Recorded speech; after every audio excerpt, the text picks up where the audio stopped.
everyone, and welcome, welcome, welcome to another exciting and informative evening with the Orange Seventh-day Adventist Church AY team. I am yours truly, Chrisanne Allen, and I have with me my wonderful co-hosts, Chevonne Hall and Rachel Edmondson. Let me just give you a little synopsis of this afternoon, starting with the theme. The theme for this afternoon is, can anyone guess? Well, I bet you can't. So let me just ask one of my beautiful co-hosts to do the honors. Well, our theme is no time for slumber, know your number. I don't know about you, both, but that sounds sketchy and exciting to me, doesn't it? Yes, it does. Yes, indeed, I definitely agree. But I know the viewers are wondering, why is Kamoy here? Why is Sister Hall standing here? I am inside the church, but the setting is a little different. To my left, you will see a station. To my right, you will see another station. And we have various stations that are set up. So you may be wondering, what is it that will be taking place today?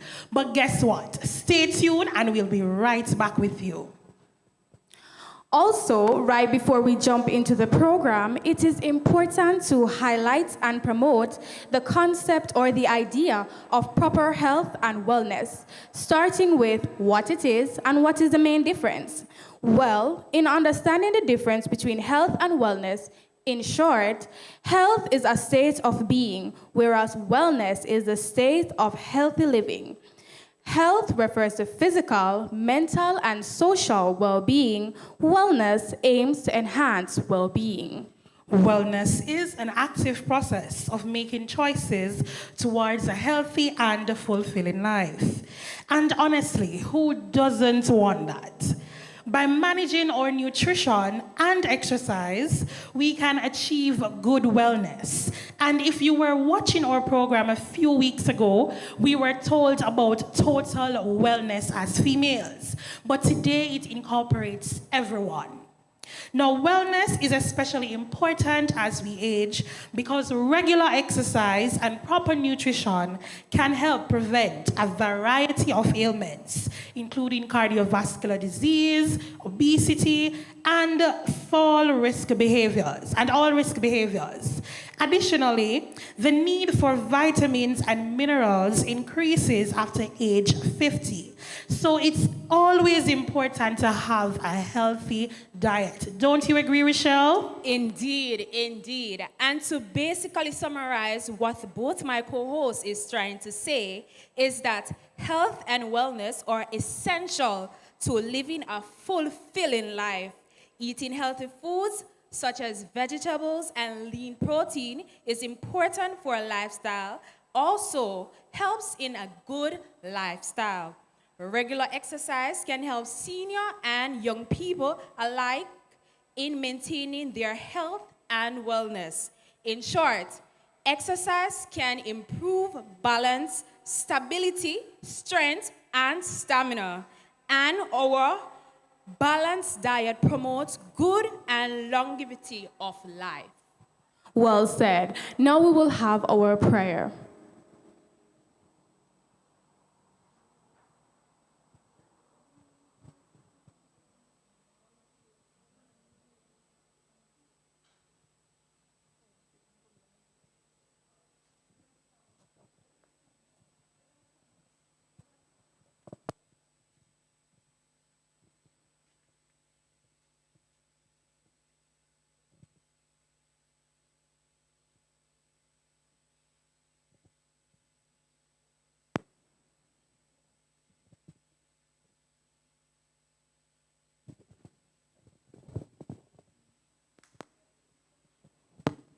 Let us pray. Almighty, wonderful, compassionate Father, again want to say how thankful we are for the divine presence among us, someone, and thank you for the program. Thank you for what you have done for us and what you continue to do. As we are about to enter in another health program, I'm asking you for the divine presence among us. I'm asking you to help us that we may be able to humble ourselves unto your divine will. Be with those who are going to lead out. I'm asking, give them the strength, give them the courage, oh God. Help us that we may be able to stand. Help us that we may be able to depend upon you. For with you all things are possible, Father. So at this time, I'm asking you, mold us and fashion us and make us to be what you want to be. And help us that we may be able to be faithful in everything we do and say. Finally, whatsoever I need stand now, please grant it unto us. With these mercy I do ask in Jesus' wonderful and powerful name. Amen.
We will now have our opening song.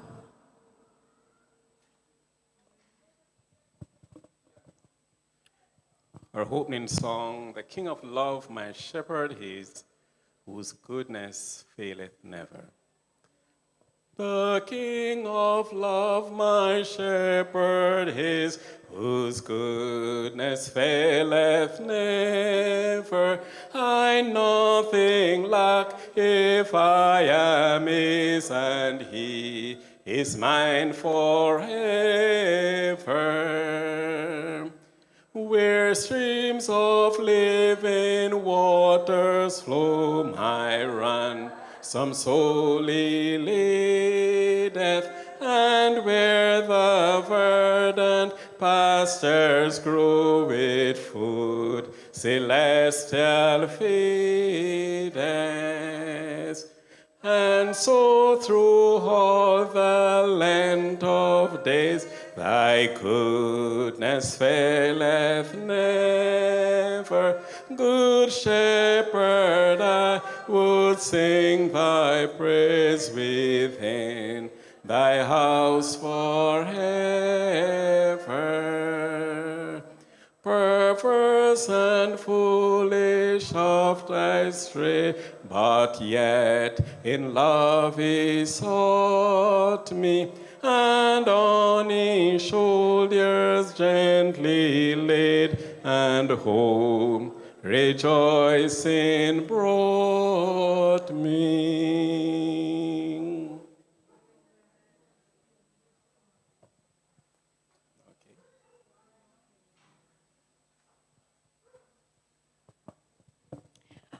All right. Welcome back, everyone. So we are going to begin the wellness journey.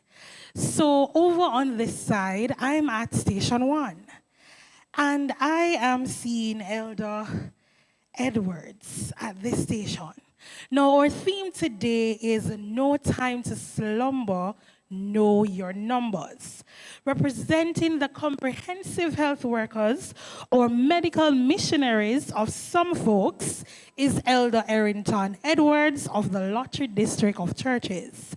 Now, Elder, tell me, why is it necessary to know my numbers?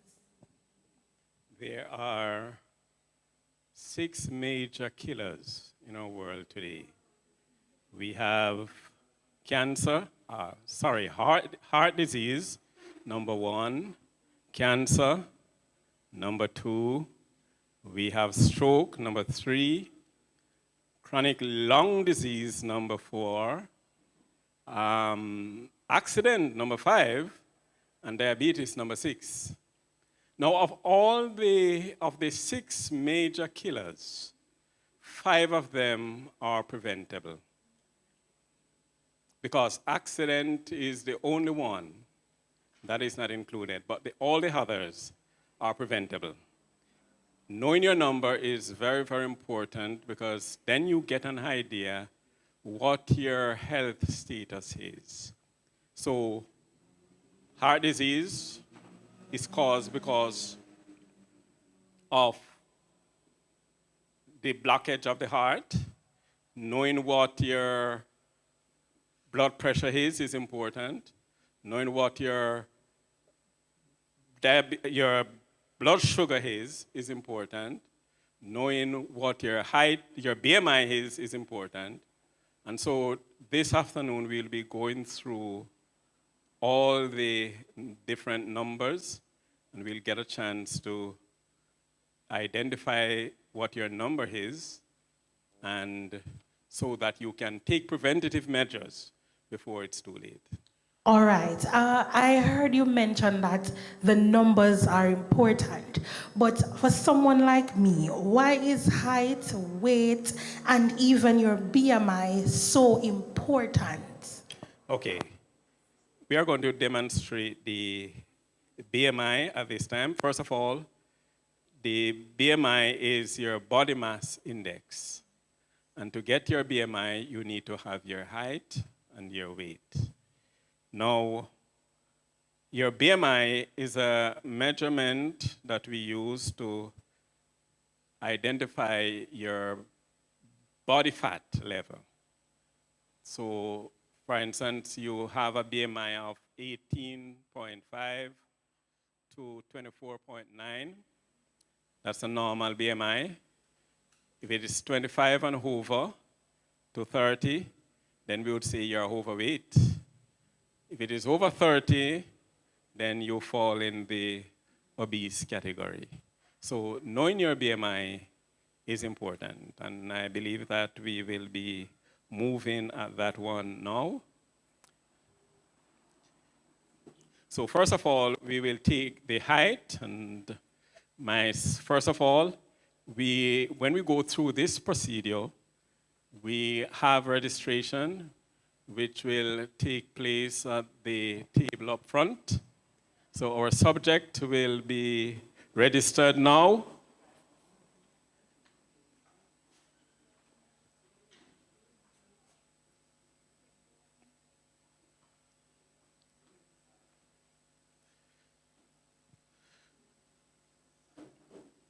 At the registration desk, she'll be given a form that she will be taking around.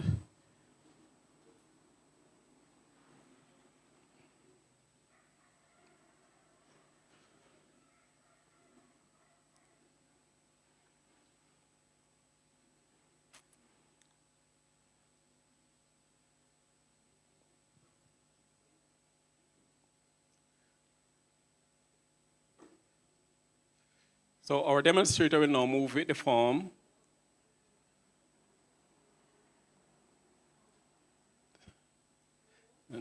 Okay, and you will come to the BMI area.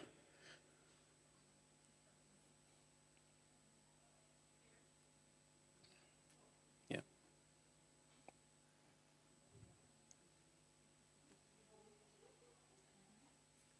Okay, and she's going to take her weight.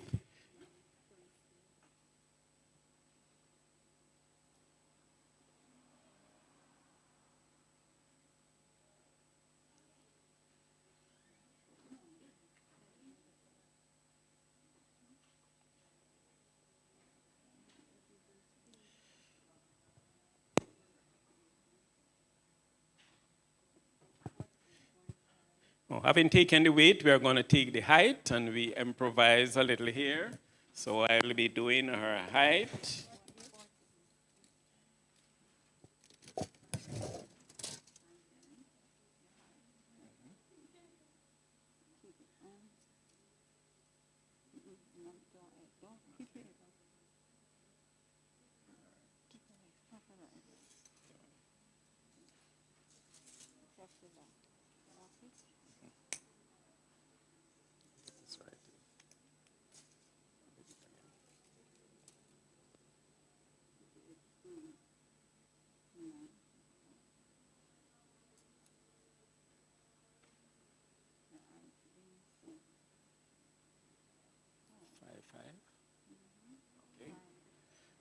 Okay, so that will be recorded.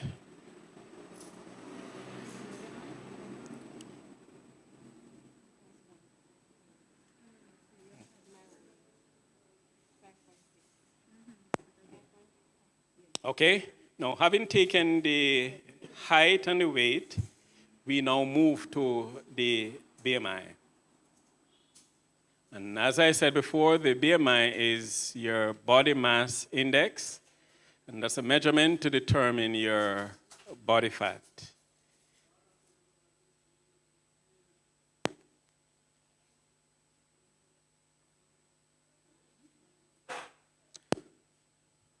So she will put in the information.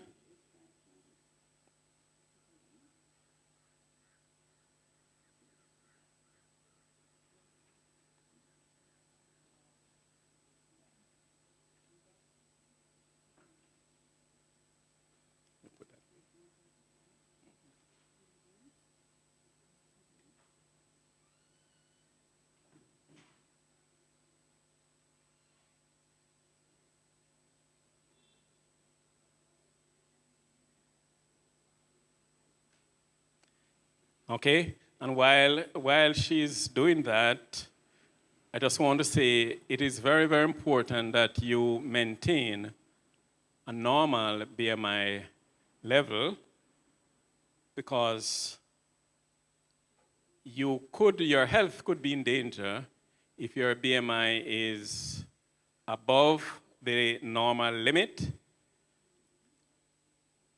And we don't want it to be below neither. So below 18 could be a little challenging, and we have to explain a little more on proper nutrition. Is our nutritionist, Sister Marcia Gray. And she will come at this time and give us a little idea on the importance of having proper nutrition. Sister Gray lectures at the Sam Sharp Teachers College, and she's well qualified to speak on the subject.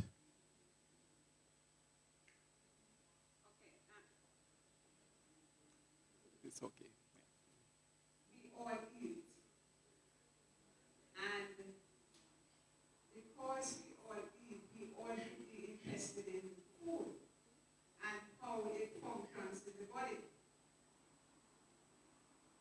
Food is something that is supposed to nourish us, not pull us down, not make us ill, but to nourish the body and promote growth. If we eat too much of one type of nutrient, then our bodies are going to be imbalanced. Fat is one of those things that we tend to eat a lot of. As Caribbean people, we tend to fry everything. You roast the breadfruit and then you fry it to eat it. We fry dumplings, we fry fish, we fry fritters, we fry plantain. Everything is fried, and because of that, that fat gets to remain in our bodies. If we eat and then sit, that is another bad health habit. We tend to eat heavy in the evenings because we are just coming from work and we had been hungry all day. And then when we eat, we sit down. You sit to watch TV or you just sit down because you're tired. The food rests right here, right in this area. This is actually the weakest area of the body. And when we're putting on fat, you will notice that it comes to your belly first. It is the weakest area of our bodies, and it is the area that is most difficult to get for you to get rid of the fat. So I would recommend that we eat less fried foods and more steamed or boiled or raw foods. And by raw here, I don't mean raw yam and raw rice and so on. I'm referring to vegetables, nuts, raw. Soak them, especially nuts. Soak it, and you can sprout it too. If you sprout your nuts, then they become more nutritious. You can eat vegetables for a meal. It doesn't have to be rice and peas and yam and chicken or fish or something. You can eat a plate of vegetables, and your body takes in all of those nutrients and enzymes to help us to digest the food. All right? There are 6 nutrients that we need to ensure that we get in our bodies, and we should have them in balance. Protein that we get from the peas and beans, and those who eat meat, you get it from meat. But we recommend a non-meat diet as the healthier alternative, but you can also eat that. Vitamins and minerals that you get from fruits and vegetables. Then there's a fat that should be minimal. There's a sugar that should be very minimal. The sugar actually does more harm to us than even the meat. And we tend to take in a lot of that. We get it in buns, in bread, in biscuits, in juices. Even salt has sugar in it. The table salt has sugar in it. Wow. Some of the juices that we drink and we consider them healthy, for example, cranberry juice, is full of sugar. You probably don't taste it because cranberries are naturally sour. So the sugar, grape juice is also sweet. So the sugar actually balances the sourness, but it is sugary. And sugar does a lot of harm to the body. It ages you, it destroys your immune system, it kills your brain cells. Children who are studying should avoid sugar because it doesn't help the brain to learn. You can get your sweetness from fruits, from all dried fruits, raisins, prunes, and such the like. And of course, we are abundant in fruits in Jamaica. Mangoes. As one fruit is out, another is in. So I would encourage us to eat more of those things and less of the processed foods, less fatty foods, and so on. Okay? Thank you very much. Yes. And so she did the BMI, and it's under 25. So she has a normal BMI level. And so we will now move to the other section where we will do the blood pressure and the blood sugar. And so our subject is here.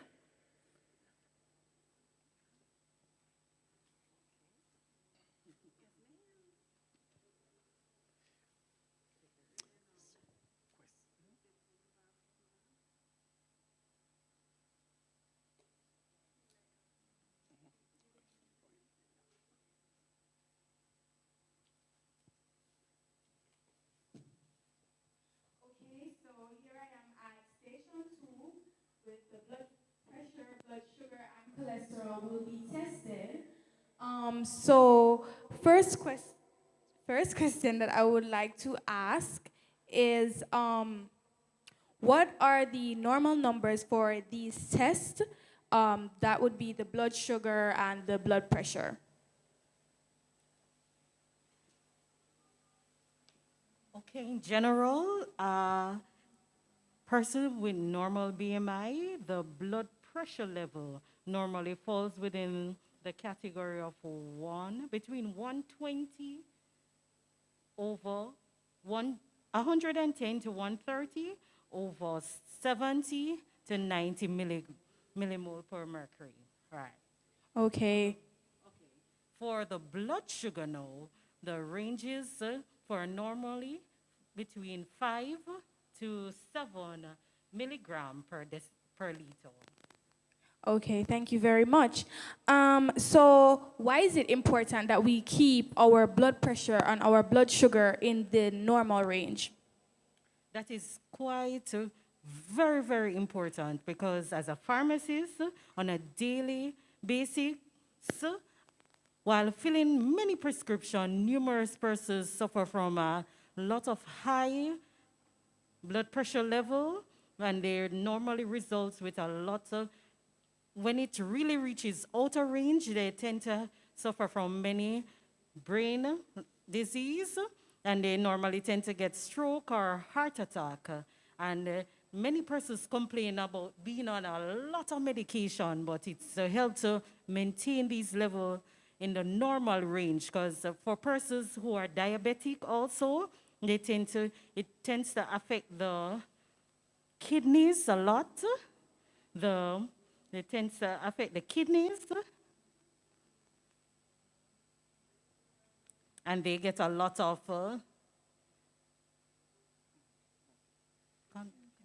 And I just want to add also that high blood pressure or hypertension is known as the silent killer because it doesn't show, it may not give you any symptoms. Oftentimes when you start having symptoms is when it's too late, you know? So having your knowing your number is very, very important. We are saying do your regular blood pressure check just to ensure that you are in the normal range. Because it is indeed one of the leading causes of death. And knowing your number in that area is also very, very important. And diabetes also falls in that category. So knowing your number there is also very, very important. Because kidney diseases, liver, you know, and all of those can be affected if your blood sugar level is too high. So knowing your blood sugar level is extremely important. So, Elder, I have a question. So, normally in a Jamaican culture, as your head starts hurting you, they quickly say, go test your pressure. Is the headache a major symptom or sign of high or low blood pressure? Yes, headache could be an indication of high blood pressure. And you really don't want it to reach there because oftentimes the pressure is way up there when you start having an headache, you know? Continuous headache. Yeah, continuous headache. So your headache necessarily may not be as a result of high blood pressure, but oftentimes it is one of the symptoms of high blood pressure. Yeah. Okay, so I have a question. So what are the other symptoms you could feel like when your pressure is high? Like what could you feel? You don't feel anything? Sometimes that is why it's called a silent killer, because oftentimes you don't have any symptoms. And when you do have symptoms, oftentimes it is too late, you know? So you really don't want to wait until you start having symptoms, you know? And headache is one, fatigue is another. You want to sleep a lot, you know, another indicator there. It may reach to the point where your vision gets blurry. You know, that's another sign of high blood pressure. So you want to control it. And there are some simple ways in controlling your blood pressure without medication. Exercise is one of those methods. And when we reach down to the exercise section, then we could talk a little more about that, you know. So what about the blood sugar? What about the blood sugar? Like when it is too high or it's too low, what are the symptoms that you feel? Your blood sugar should be, as our pharmacist here said, within a certain range. You don't want to have, after an 8-hour fast or so, That's when you wake up in the morning. You don't want to have a blood sugar of more than 100, or 5.5.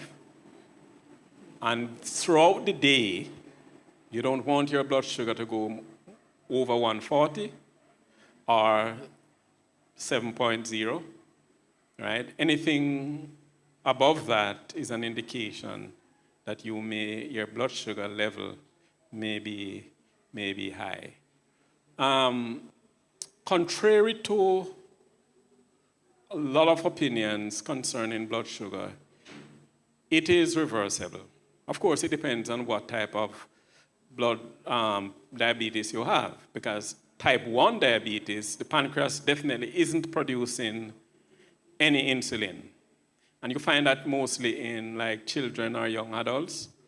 Most persons with type 1 diabetes are born with that diabetes, right? You also have gestational diabetes that affects pregnant women, but it usually goes away after delivery.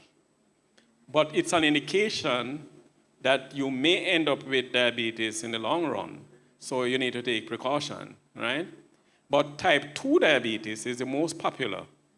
And it's not because you don't have enough, or your pancreas not working to produce enough insulin, because the insulin plays a very important role in controlling diabetes. Insulin is like a key that opens the cell so glucose can come in. So when you eat something sweet or something starchy, the body converts that to glucose. And glucose is like the fuel for the cells. So the fuel will go into the cell. The fuel is supposed to go into the cells. But oftentimes there's a problem where the fuel cannot go into the cells because fat oftentimes is blocking the entrance. And that is why you call insulin resistance, because insulin is like a key that opens the door for the cell so that the insulin the glucose can go in. But when the insulin reaches to the cell, you find that the door is blocked. So it cannot open the door to get the insulin in. And so all that glucose builds up in the bloodstream and creates some major problems. Blindness, kidney disease, stroke, heart attack. All of these are complications. Amputation is one of them. All of these are, effects of high blood sugar. So controlling your blood sugar, knowing your blood sugar number is very, very important. And your diet also is important in controlling your blood sugar level, because most type 2 diabetes can be reversed. But you must discipline yourselves to do the right thing. I'll have a lot of high fiber diet, exercise. The key, your nutrition is very, very important in controlling your diabetes. Yeah. Okay, so thank you very much for that. Now we will move into the demonstration of the blood pressure and the blood sugar. Okay. So she's going to do the blood pressure first.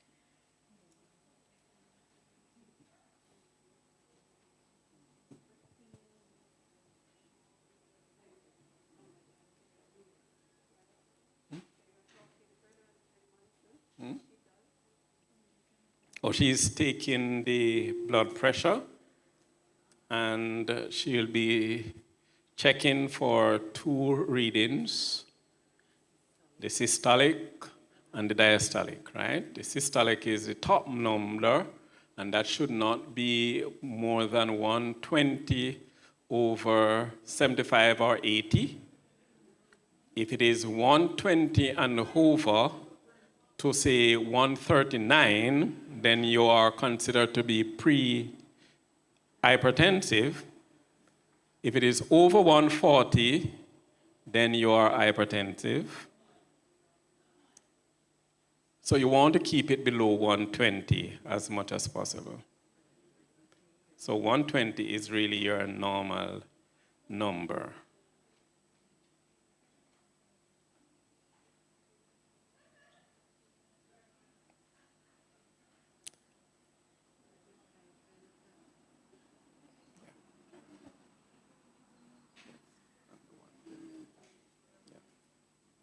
Good.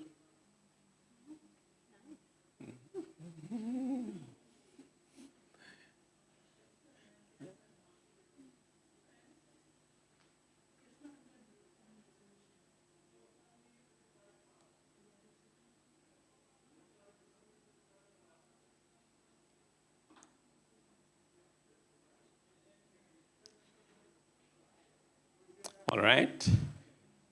So that looks like about 119 or so. Yeah, over 80, which is excellent, and I know she doesn't mind me saying it. Okay, so she's in the normal range, and we are now going to do a blood sugar test and also a cholesterol test. Now, the cholesterol should not be above 150. So your number is important.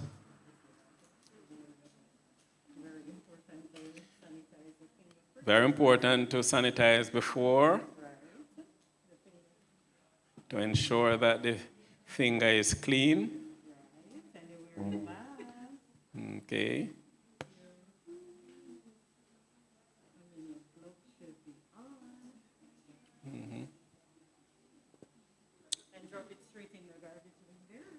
Okay.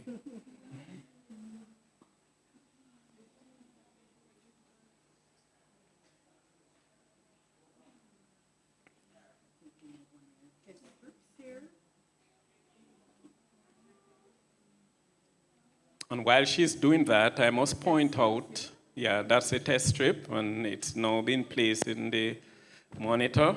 But before I do that, I'll just prick it. But she's going to give a little prick.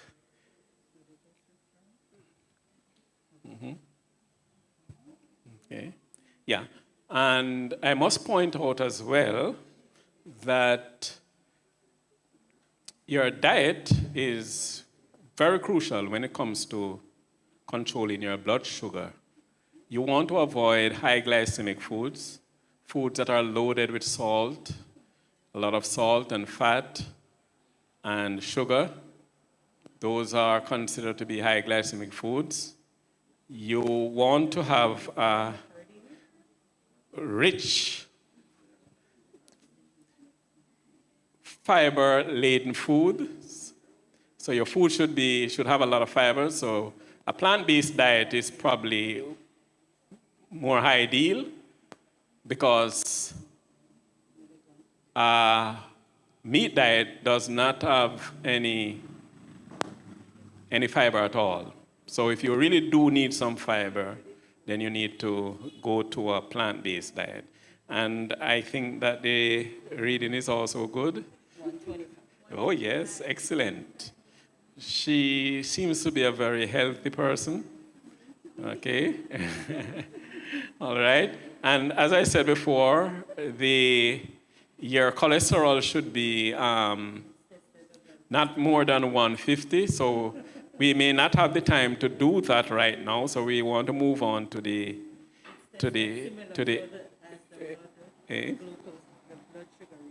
Okay.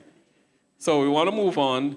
The blood sugar reading probably will give us a good indicator concerning the cholesterol test. So we are moving on. After putting that result on the form, we are going to move to what we call a step test.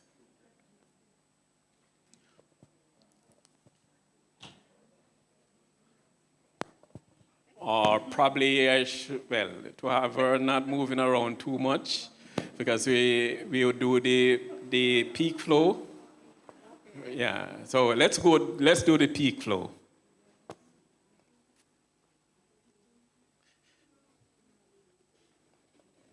All right, Elder. So we are at the peak flow. I am very new to this one. I know some persons are new to. So tell me about this test and why is it important? It's important that you breathe properly. And you will notice that we are actually going through the 8 laws of health. And the 8 laws of health: nutrition, exercise, water, hair, and so on. So we are now at hair. It's important that you breathe. Your number in this area is also normal. All right? She has a little device in her hand. It's called a peak flow device. She's going to blow as hard as possible in that device, and the reading will indicate whether she's breathing properly or not. Okay? And it is fully sterilized, so you don't have to worry. Yes. So she's going to make a hard puff, a big, big puff, as hard as possible. Okay. What reading you have? Okay, should fall in the normal range, because for all the readings, for all the tests that we are doing, we have their various numbers, and so she would have been in normal range with that preview. Now, it's very, very important that you know how to breathe properly. Oftentimes, we tend to breathe this way. We take in the air from here, like say. But that's not how we need to breathe. We need to breathe from the tummy in, So I need to bring in the tummy, and you notice I'm breathing properly now. So I'm pushing the tummy out, rather. So I'm taking in here, and when I take the air in, I'm pushing the tummy out. So it's like this.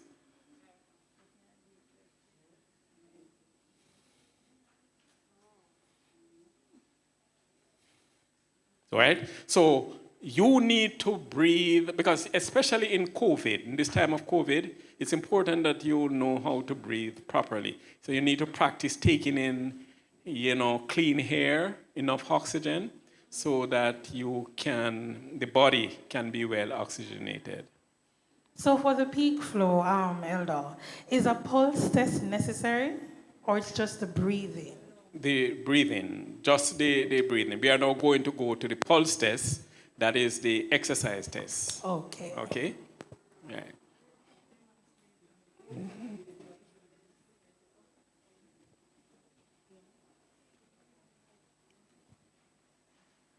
Okay. And here we have Sister Denise Vassell, who will be explaining what will be done here. We do the exercise test because our heart needs to be strengthened. A weak heart cannot carry you as much as you want to go. And just imagine you have 60,000 miles of blood vessel in your body, and you want to move from point A to point B. How does that blood move from here down to your toes, from your head to your toes? It needs the heart to pump it. So in order to pump so much blood, you need a strong heart. Now, to strengthen the heart, exercise is what does it, because the heart doesn't have a gear to move it around. It doesn't have a starter or anything like that. So the only thing that pumps the blood through the heart is the exercise. Now, the more you exercise, is the stronger the heart, the muscle becomes, right? So it's advised that we do 5 days per week, 4 the least. 15 minutes to half an hour is good enough for you. All right, strengthen the muscles. You don't use it, what happens? You lose it. heart attacks, strokes, and things like those. So exercise is extremely important to the body. The circulation, it helps it very well. And so she's going to demonstrate what we call a step test. It's a little exercise for about 3 minutes. And she's going to step up and down on that step there. But before we do that, you get it? All right? Before we do that, we're going to check our pulse. It's important that we know because you don't want to have somebody whose heart is bad doing an exercise program without being monitored by a doctor, right? So we generally do a pulse test first to ensure that our pulse is within normal range before doing the exercise. And we also use the opportunity to during this time of COVID, to also check our oxygen level. So the oximeter here will give us an indication of what our oxygen level is, and it will also give us what our pulse rate is.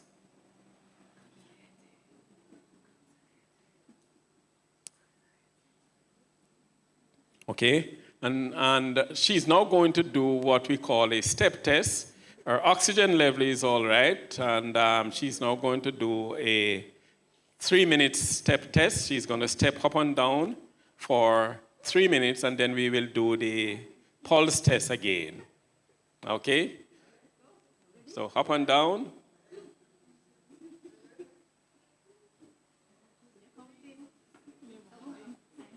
The timing. Okay?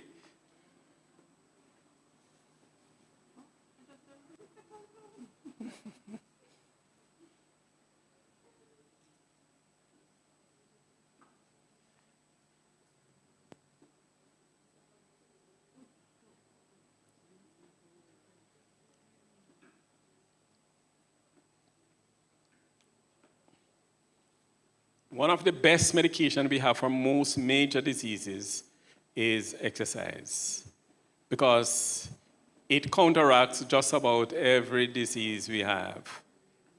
So you exercise properly, then you can avert a lot of the diseases that we have. But random question though, why does the step test need to be for 3 minutes? Why couldn't it be a 1 minute thing? Okay, we want to run it at a normal time where the pulse rate will increase, because after the 3 minutes, our pulse rate is going to increase at a certain level. You may not get the same number with just 1 minute, right? So say for 3 minutes, you will get sufficient, you will have sufficient time to get the proper number. And our number should, before doing the test, or after doing the test rather, she should, a number of 110 or lower would be excellent. 110 to 120 would be very good. 120 to 130 would be good. But if it's over 130 to 140, that's fair. But if it's over 140, then that's poor, okay? And so that's a number for the step test. And she has a few seconds to go. Just a few seconds. Just a few seconds. You can do it. You're doing fine. She's enjoying herself. And she's enjoying it. And that is what exercise should be. You should enjoy it, Yeah. Plan your schedule well and enjoy it. Because doing exercise for most persons is a challenge. We start, and sometimes we start at the extreme level. We start a little too intense, and then we get all pain up, and so we get discouraged. We don't do it again. Maintaining your exercise program is important. Right. Just 2 more seconds. 2 more seconds. And she's ready. You're ready now. And she still keeps that going. Okay. Tell her she's enjoying it, All right. And so we are going to do the pulse now.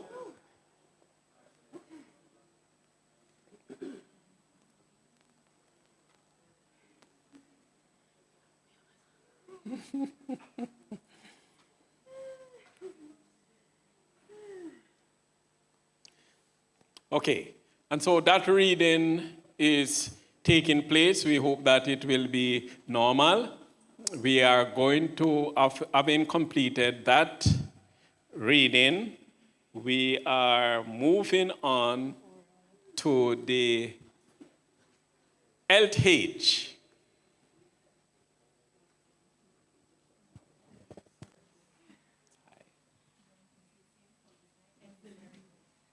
The pulse is good? Excellent. Very good. Very. I understand that the pulse is very good. So she's doing well so far, okay? And we now come to what we call an health age, where we will put the information in. And of course, you may want to ask us some questions. Yeah. So here we have Brother Norman Pinnock.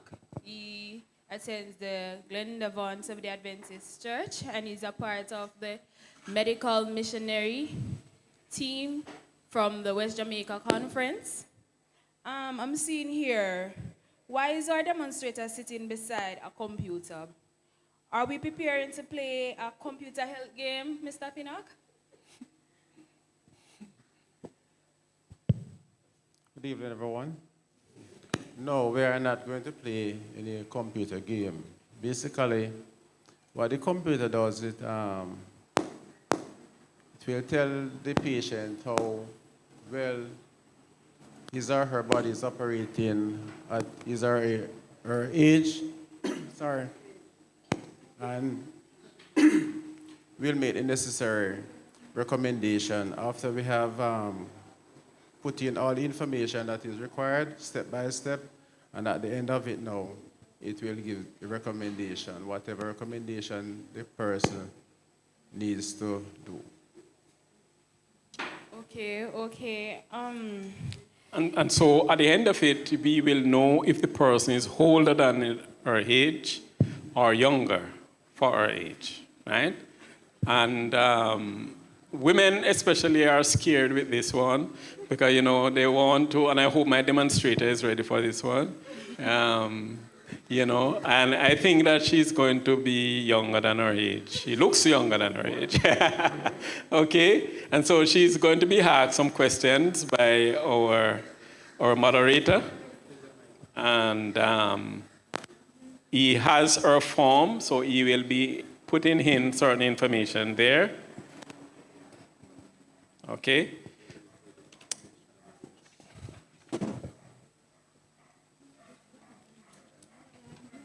Okay.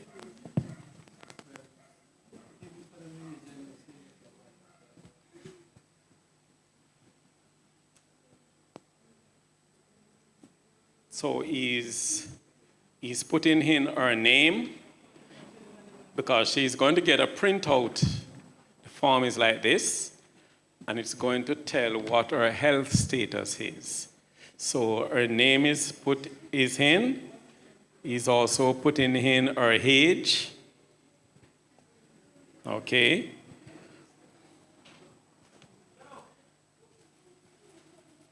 Whether she's male or female. Person is male or female. Then the weight. And he has most of that information already and the form that she has been taking around. He's now going to put in the body fat, and remember, the body fat was taken down at the BMI counter.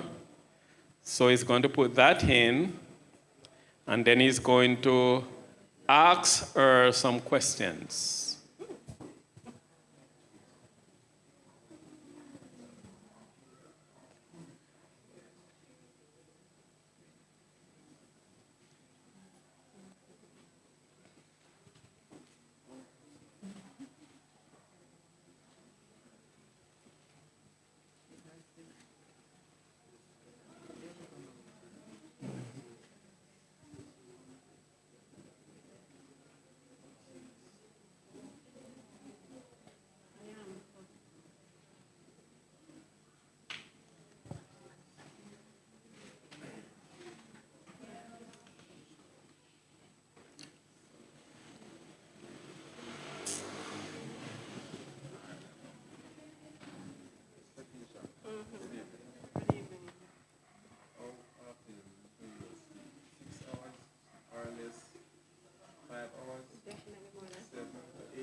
So he's asking how many hours she rests per night. So, yeah. No, the question. I'm just reading the questions on the monitor. He's asking how many hours sleep she gets per night. So you have the different ranges. Okay.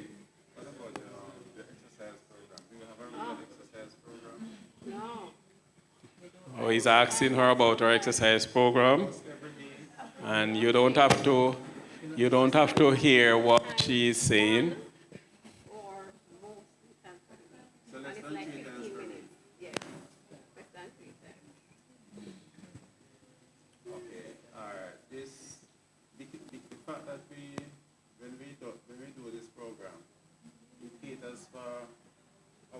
Section, not only for Seventh-day Adventists. So basically we have the question is there, so we have to ask the question. But as Seventh-day Adventists, we don't smoke and we don't encourage smoking. So you ask, do you smoke? Because I don't know if she does it in private.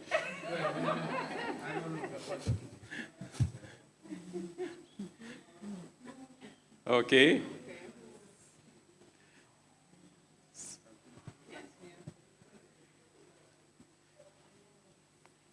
The next one is? And you see, there's a follow-up on the smoking. So it's about alcohol. Do you drink alcohol? Alcohol. So. Yeah. And she says her answer is no. So the next one? Do you have breakfast every morning? Every morning. Sometimes, rarely, or never? Every morning. Do you snap? Yes, sometimes. Almost every day, once in a while, rarely or never? Almost every day.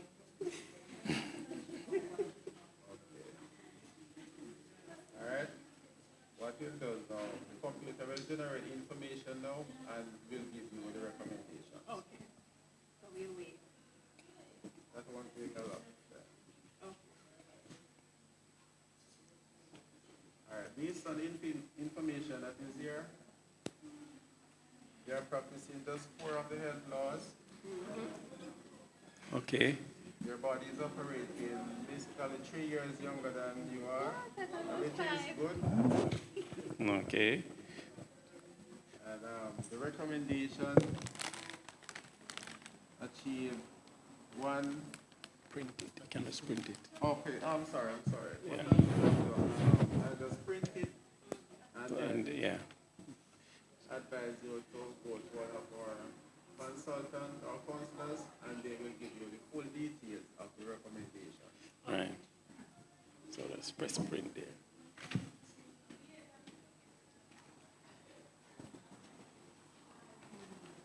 Okay, so it's generating the report. Oh, you didn't. All right, we have it upside down.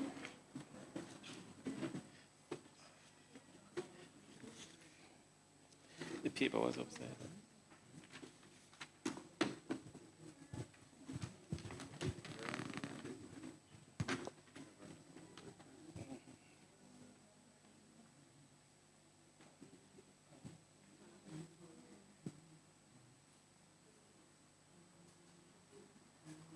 Let's press print.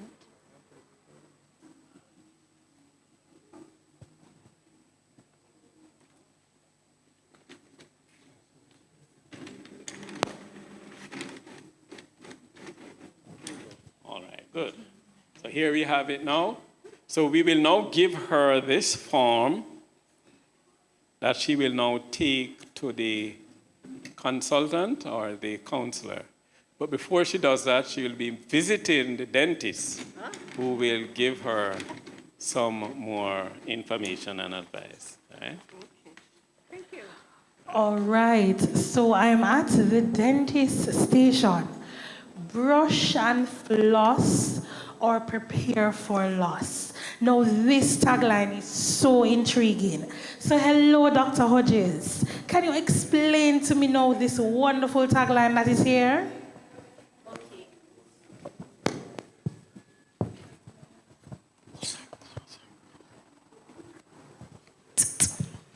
Good evening, everyone. My name is Dr. Kedra Hodges, and I work in the St. James Public Health Service as a dental surgeon.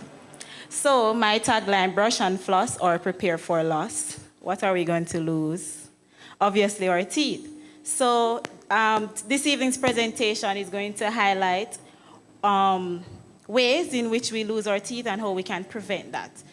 At the end of the day, it's just 4 simple steps how to prevent tooth loss, and we are going to see how easy it is to maintain our teeth and our oral health. So I hear you talk about preventing loss of teeth and all of that. So what are the ways that people can lose their teeth? Okay, so 2 main ways to lose your teeth or tooth is via dental decay or periodontal disease. So less common ways are due to disorders, certain disorders, tumors, which you may remove because of, they're affected as a collateral damage, and trauma. So if you have like an accident or so forth, a trauma to the face, or you may knock out a tooth or 2. So what causes dental caries? Dental caries is a math equation. So it is sugar plus bacteria. They produce acid, and the acid is what demineralizes the tooth. The tooth is the hardest substance in the body. So bacteria is a very troublemaker, and those are the ones, their byproducts are the ones that actually weakens the tooth. So what happens is that if you have like a high sugar intake, or as our former presenter had highlighted, too much sugar in your diet can increase bacterial activity, and the byproduct of bacterial activity is lactic acid, and that is what demineralizes the enamel, the whole, hard substance of the enamel. So even teeth has their own kryptonite. So what this demineralization does, it demineralizes the tooth from the outside, and it goes in on the inner portion of the tooth where your nerves and blood supplies are. And once it reaches there and the lactic acid starts to stimulate the nerve, then you start to feel pain. The pulp is the nerve and the blood vessel that now becomes infected, and when you start to feel pain, that's the time you come to us to remove the tooth or do a very expensive procedure named root canal. So in all, sugar and bacteria produces acid that causes dental decay. Another way to lose your tooth is periodontal disease. Now, this is as a result of plaque and calculus buildup. Now, plaque is that soft, tenacious buildup on your teeth that usually comes after you eat. And so moments after you eat, some food particles still stay in your mouth, and the bacteria latches onto that and forms this layer on your teeth.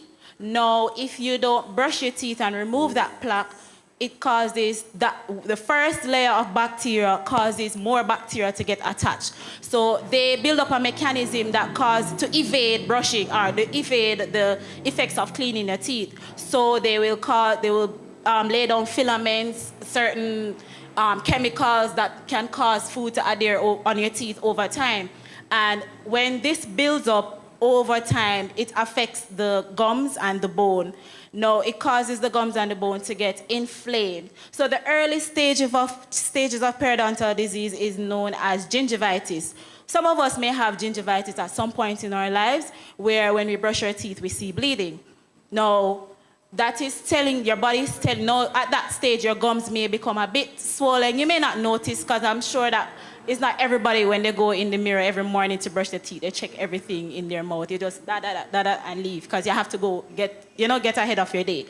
But, so when this build up, your gum may become sore or swollen at some point in time, and the gum is now infected. That is the early stage. So when you brush, you may have bleeding.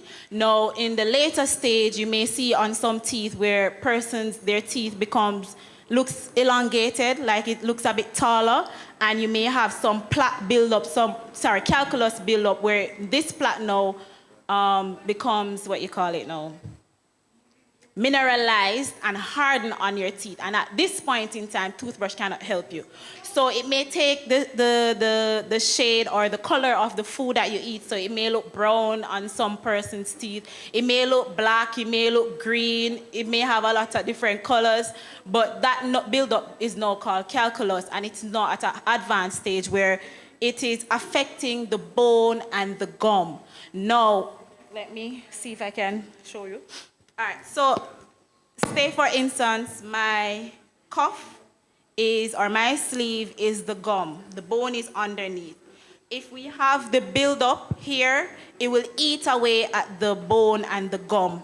And then my arm is the tooth, and here is the root. So it eats away, while it builds up, it eats away and affects the gum and the bone, and it starts to recede. So no longer your tooth is having that bony support. Your tooth appears a bit longer than how it used to, and then when you start to eat something, it starts to wobble. No longer it has that strong bony support. So that is periodontal disease. The more advanced stages is when you have that buildup and so forth. And yes, that's one of the other ways that you may lose your tooth or teeth. Effects of these dental caries and periodontal disease is halitosis, bad breath. So at this point in time, you have a heavy bacteria buildup in your mouth. You're not only having the bacteria that is destroying your teeth, but now you're having bacteria destroying the supportive tissues of the teeth, such as your gums and your bones. So all of that causes halitosis. It may cause pain. So as I said, when you have decay of the tooth, when it reaches the pulp where the nerve is and you start to feel the symptoms, that's where you get pain. You may have pain when you have periodontal disease because you no longer know the tissues surrounding the teeth are infected and the inflammatory process begins, which one of the effects of or signs of inflammation is pain. So when you bite into something, the teeth start to shift. It feels uncomfortable. It is painful. It gives you a bad taste in your mouth. And as I said, difficulty or discomfort you experience discomfort eating, so you are lacking certain nutrients and nutrition. So your nutritional value goes down, you're not eating, and that affects your whole, general body. So we can't detach the oral health from the health of the body. The mouth is the window to the body. So what you take in, or your oral, the status of your oral hygiene has an effect on your general body. And we have a lot of information to back that up, but we won't get into that. So steps in reducing tooth loss. I have a little diagram. I did mention, you can just zoom in on this little chart. So steps to reduce tooth loss, especially for a healthy individual like our demonstrator who went around. She seems pretty healthy, so these 4 steps will help you. For persons with other underlying conditions, may need to step up their game in certain areas in order to reduce the effects. So the first thing is to eat healthy foods, including fruits and vegetables. Especially for children, they would love to have the sugary diet. They love sweetie, they love snacks and all of that. But we have to ensure that we are replacing certain foods with healthy options. So instead of the chubby and the sodas and the bag juice, we want to replace it with water. That is the more healthier choice. Instead of the snacks and the cheese tricks and the sweets, you want to replace it with fruits and vegetables. We know they're children, so we can't cut it totally out of their diet, but have some form of moderation to it. So instead of having all of that, as I mentioned before, dental decay is sugar and bacteria coming together producing acid. So we want to minimize the amount of sugary intake, especially for persons who are diabetic. When you are diabetes, I'm not sure if he had mentioned it, But when you have a lot of sugar in your blood system, it increases your risk of getting infection, and it's going to be very difficult for it to, to combat. So you have to ensure that the sugar level inside of your blood is at a normal level, and so that it doesn't increase the risk of the bacteria multiplying in a system, causing sepsis, which may result in death. The second thing is to brush with a fluoride toothpaste at least 2 times daily. You want to brush 2 times daily. I'm going to emphasize, because everybody is going to brush before they leave their house, right? I'm not going to even emphasize on that. But we want to ensure that we are brushing at night, especially before we go to bed. Because what happens is that when you eat, okay, whether or not you brush before or after breakfast, when you eat, let's say it's before breakfast, you eat your breakfast, you might snack in the morning, or you eat your lunch, you might snack before you reach home, and you look about dinner, you have dinner, you probably watch a movie or 2 or help the kids with homework or something like that, you relax and then you go to bed. All that food now sits in your mouth from all throughout the day and throughout the night while you're sleeping, and while you're sleeping, the bacteria really gets to work. That's why some of the times when persons have pain, they have pain mostly at night. I can't sleep. Toothache, you can't sleep at night. They have to find themselves to the dentist in the morning. So we're asking you to ensure that you're brushing at night before you go to bed, because the bacteria, while you're sleeping, not speaking, your tongue not moving, the bacteria really gets to work. So they use all that food that's left in the crevices and corners of your mouth and use it to destroy your teeth. So you want to ensure that you're brushing 2 times a day, especially at night before you go to bed.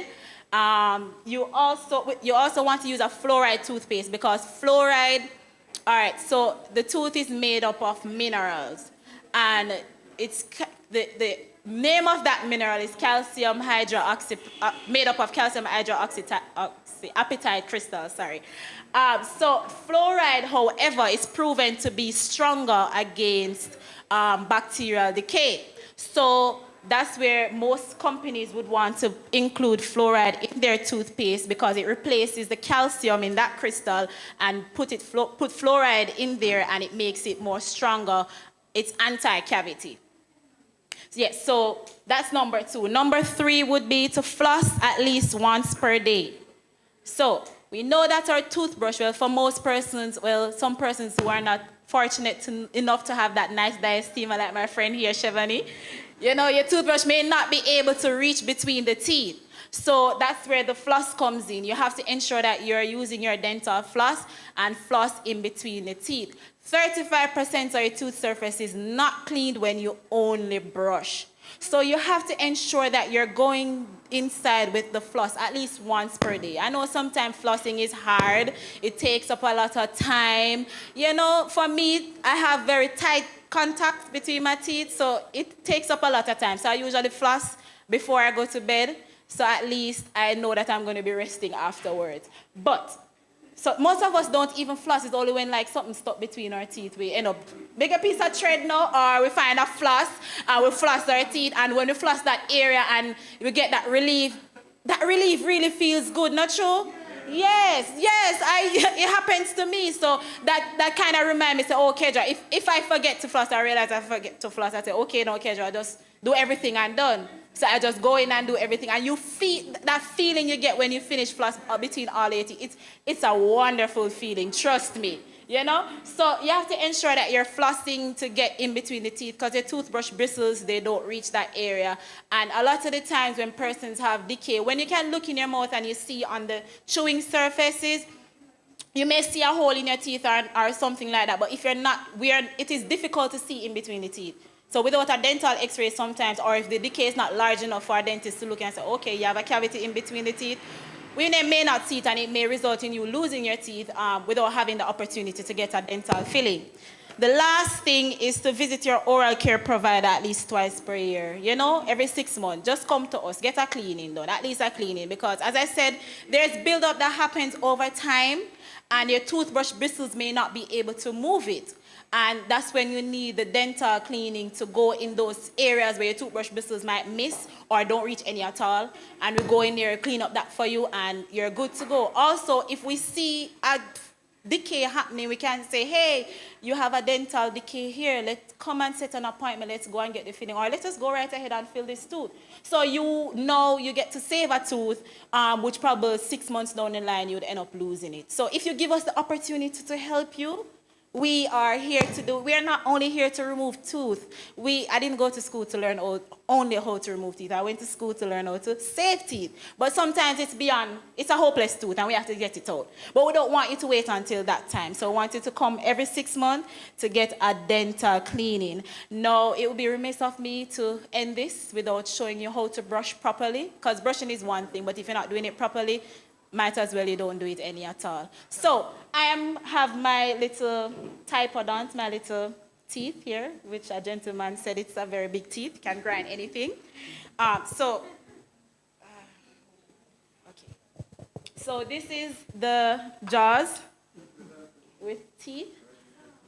You want to ensure when you're brushing your teeth, you are brushing you have to angle your toothbrush at a 45 degrees angle, and you're going to brush from the top. You bring the food up from out in the gum down, and from the bottom you want to angle it 45 degrees down, and you bring it from down in the gum up. So if you brush back and forth like this, it's like you're not really removing the food from between the teeth and up in the gum. So you want to go up and down, or round and round. Sometimes it's hard to go up and down, but when you go round and round, it kind of gives you like a nice little rhythm to your hand. So you want to go up and down and round and round. So when you do that and you're ready to do the top teeth in the same direction you want to, I'm sorry, it's kind of hard to do it. Let me see. So you want to 45 degrees and you brush it down. You angle your toothbrush like this with the front one and go like this. This side, 45 degrees and down. Down the bottom, the same. Angle your toothbrush like this and bring the food particles out. Here, yeah.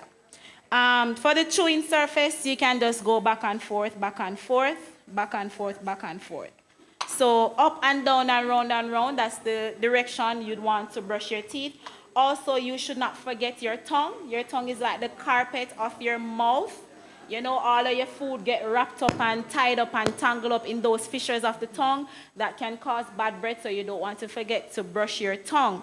So you stick out your tongue as far out as possible and you brush this way to scrape the food from the back to the front. You don't want to push it too far back because some persons may have a gag reflex, so you don't want to be bringing up your food. Also, you can get a tongue scraper and use it to just scrape your tongue, and you'll be amazed of the stuff or the gunk that is stuck on your tongue. So you just ensure that you brush your tongue. So this is my dental floss, and you know the floss, you clean in between the teeth. So you're gonna wrap the floss around your middle finger and kind of create the tension. So you're gonna use both your index fingers and your thumb to manipulate the floss in the area. I'm not sure if you are seeing, but I'm sorry. So you want to bring the floss down between the teeth. You wrap form a C around one of the tooth and bring it up. You do it again. You go down in that same space. You form a C around the other tooth and bring it up. So that's the way you floss. You bring the floss down, you wrap it around one tooth, bring it out, bring it down, wrap it around the other tooth, and bring it up to clean between your teeth. So that brings me to the end of the presentation. I must say that when you brush and floss to prepare for loss of tooth, you're not only at risk of losing your tooth, sometimes you may be at risk of losing certain relationships with your partner because you may be having certain bad breath and oral conditions. And, you may not be so confident in yourself. Sometimes when you lose a tooth, you may not be confident in smiling and forming certain friendship. So it's not only a physical loss of tooth, but also emotional loss of confidence as well as certain relationships. So that is the end of my presentation. I hope that you have received a mouthful, and you are ready to go and maintain a proper oral hygiene. All right, that was indeed a mouthful. But one quick question, doctor. Is there any sign on your gums or in your mouth that would give you an indication that there is some sort of bacteria happening before you get the pain? What if your gum changes color? Is that a sign? Yes, definitely. Your gum usually has a pink, like a light pink or a bright pink. Well, some persons it may be different because some persons may have pigmentation on their gum, which is pretty fine. But when you realize that your gum is becoming a bit swollen, so in between the teeth, it looks a bit round and puffy, or it looks very red, then you know that you're having gingivitis or there's some bacterial infection is going on. The process of inflammation is happening. So it may not be pain, and then again, I said one of the earlier signs is when you brush and you see, when you spit out the toothpaste, you realize that there's blood in there. You know that, hey, I'm having gingivitis. Then you might want to go to a dentist and to get checked out, do a cleaning, and practice proper oral hygiene, and that is reversible. At that stage, it is reversible. Someone has a question there? Another question. Coming to you, Elder.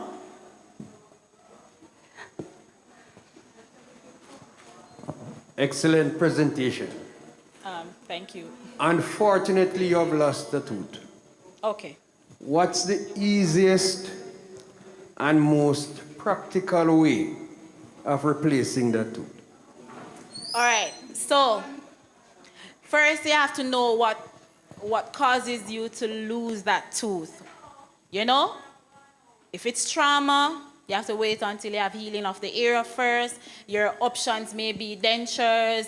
Gold standard would be to get an implant because it's more permanent and it's more fixed. Very expensive, but that's the gold standard. Other options would be crown and bridge, and then you may have a denture. If you lose your tooth because of a dental decay, you may really want to assess your caries risk level in terms of are other tooth undergoing the same challenges. You quickly get your fillings done so that they don't progress to the stage where you lose another tooth, right?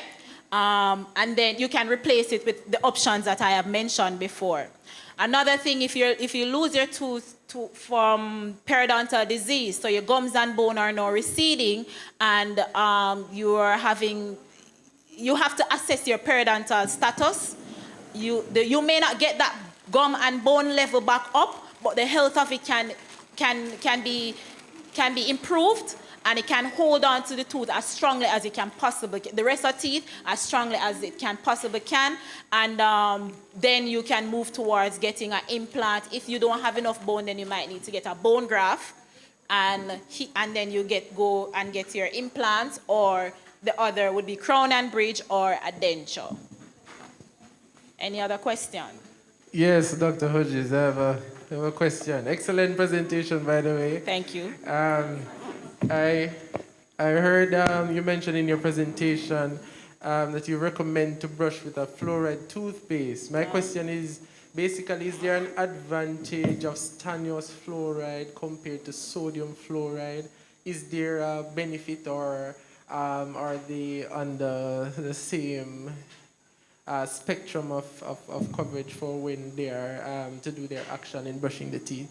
Okay, so what I've learned, I realize most times they use stannous fluoride. I don't think there's a major difference, because fluoride is the key, is what we really want from the toothpaste. We want the molecule fluoride to replace the calcium in that calcium hydroxyapatite crystals that creates the enamel. So I haven't done any research in which one is better, but based on my understanding, I believe that stannous fluoride, that's what they normally use, but sodium fluoride, what we actually need is just the fluoride component mainly. Okay, thank you very much. You're welcome. Any other question? All right, I think that is it, doctor, because we have all the information necessary. So I know I'm coming to do my free checkup. I know that because we're friends. Yes, we are. So I'm getting a free checkup, and I encourage you, everyone, Oral health is also important. It's Definitely. when you have a beautiful smile, you have a very high confidence, high self-esteem, everything. So now we're moving over to the consultation area now to get some more info on our demonstrator.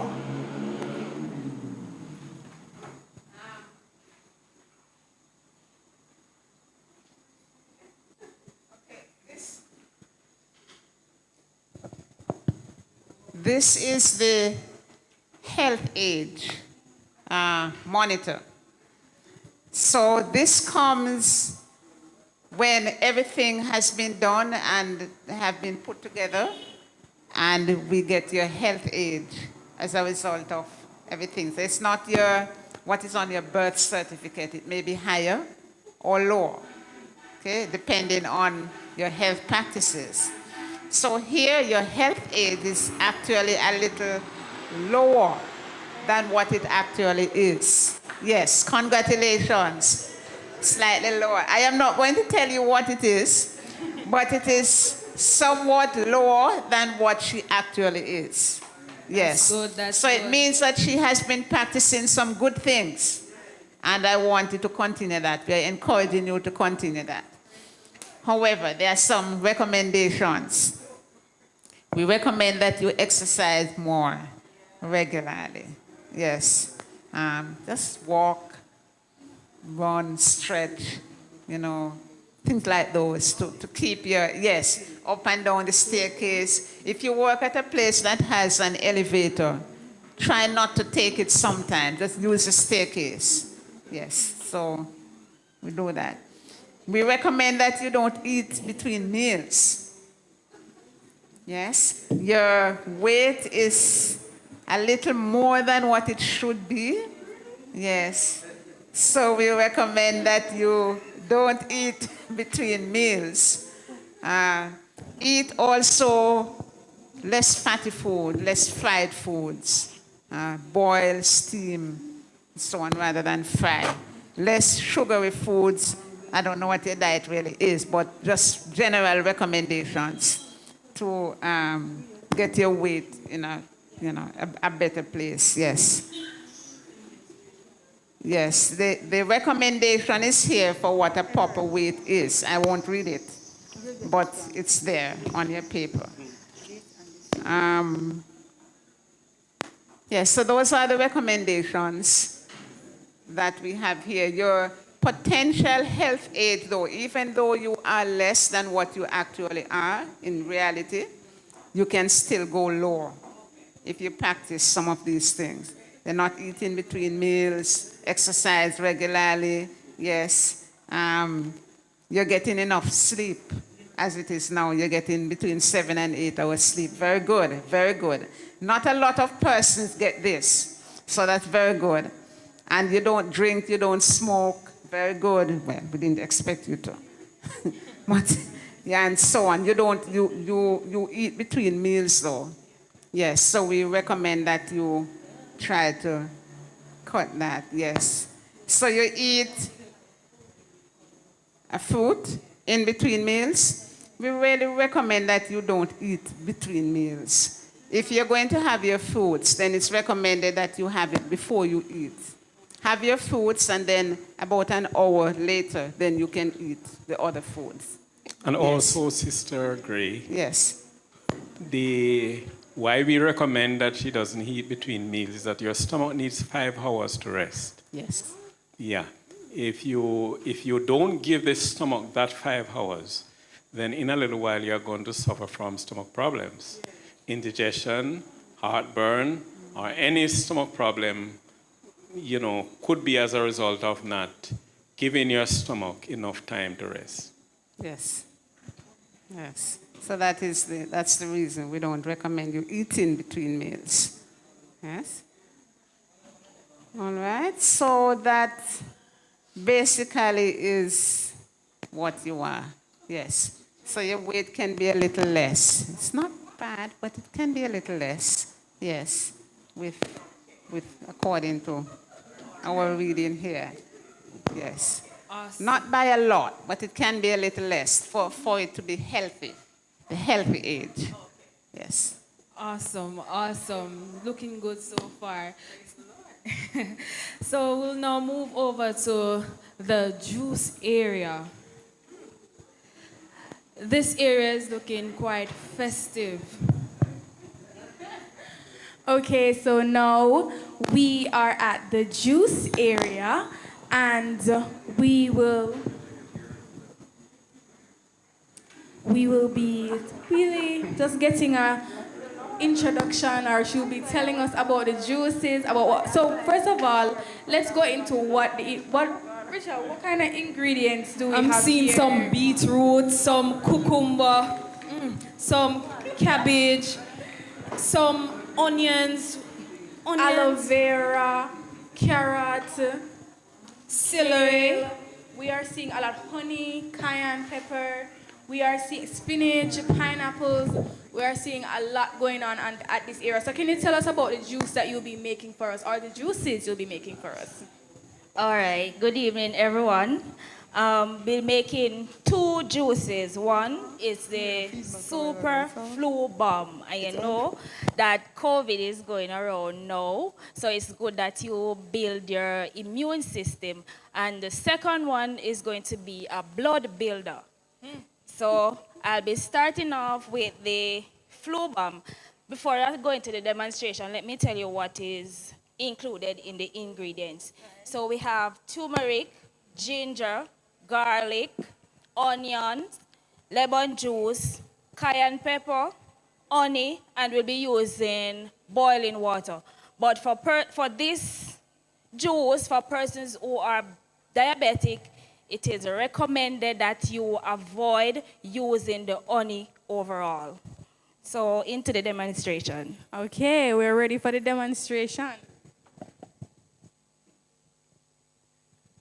All right, so what's the first thing you're going to do? Just guide us throughout the steps. Let's see what you're doing now.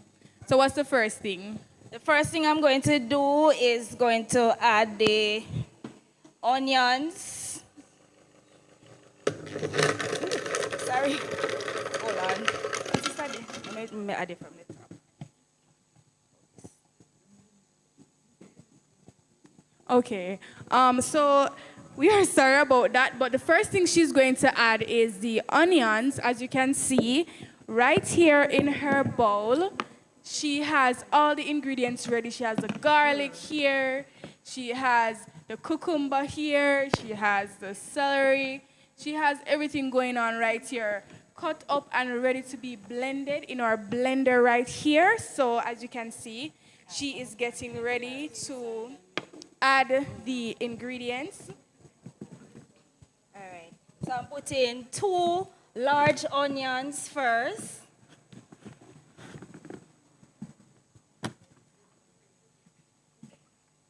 Then I'll be adding the ginger.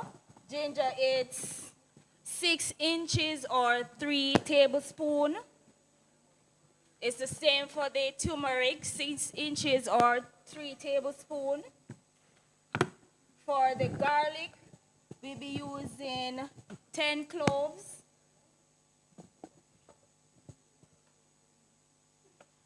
For the cayenne pepper, we're using a teaspoon, sorry.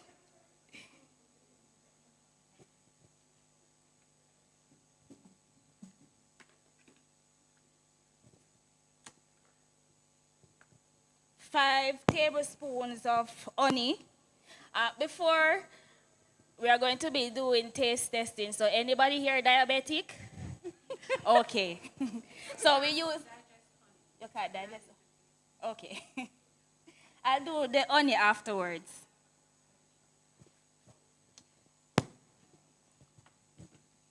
For the lemon, it's 12 tablespoons, or we're using six lemons.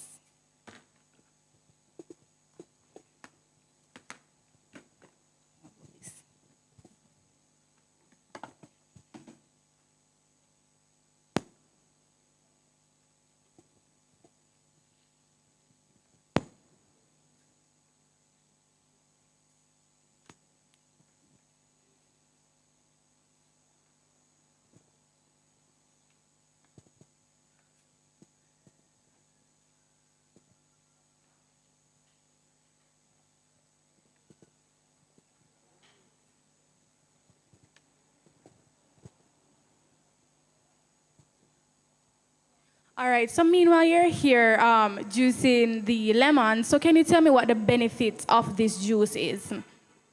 All right, the benefit of this juice is to boost and to build your immune system. Okay, that's very, very good. And anyone can drink this, right? Anyone can drink it.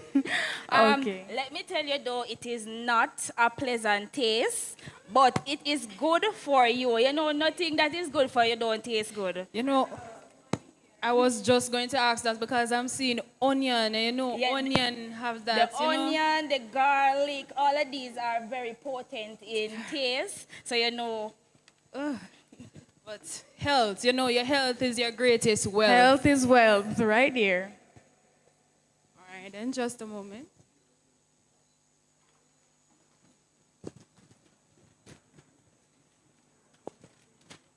You know, you have to stay clean when you're being healthy.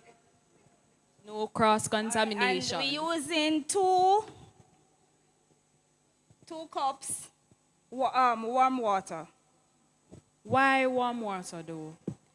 It helps to extract the flavors from the ingredients. Okay. All right, so we're ready for the blending.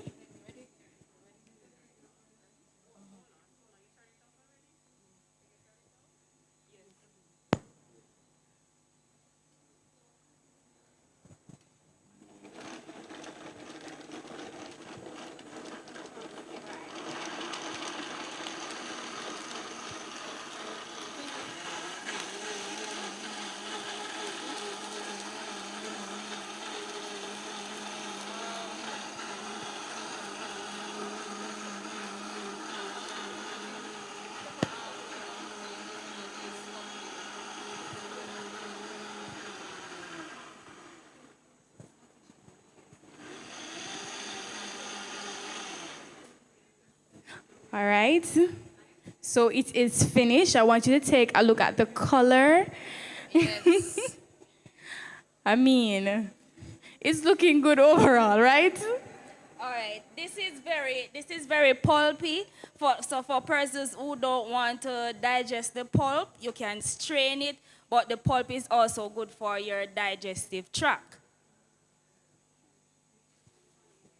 No, not the honey. I'm letting you taste it first before I put the honey in it. All right, Sister Letitia, you can come and take the first taste.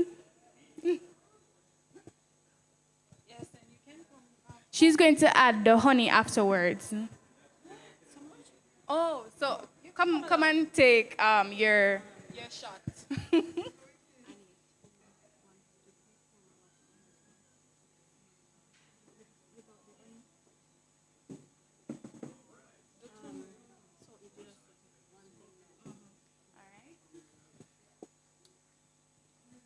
How is it? How is it?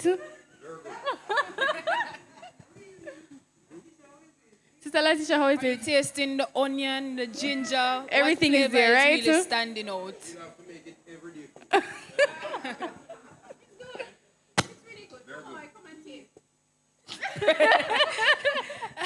Sister Kamara wants to sit this one out. Go ahead. Sister Letitia is enjoying this She's one. going for seconds. You know that means that it tastes good, right? Is there a proportion to it? You can have Take a this. whole glass. You can have this 3 times per day. And you can continue, you can also give this to your family. You know that you're going out and you're working, and you know that you're mingling with people. So you come in during the day, you continue to have this as a booster for your immune system. You're interacting with your family, you give them as well. For younger kids, you won't be giving them so much, but at least, yes.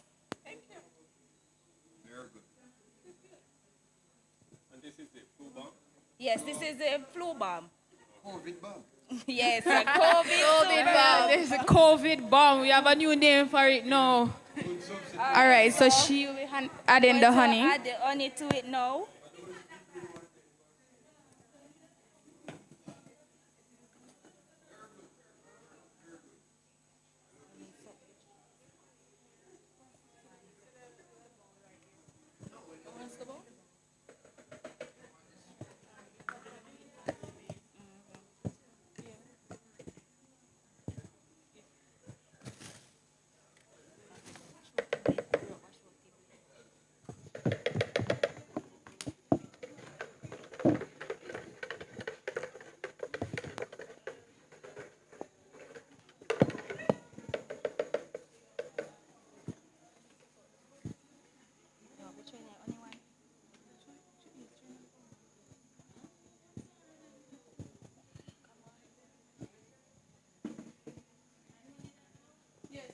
The honey So one is the honey here. is now placed inside.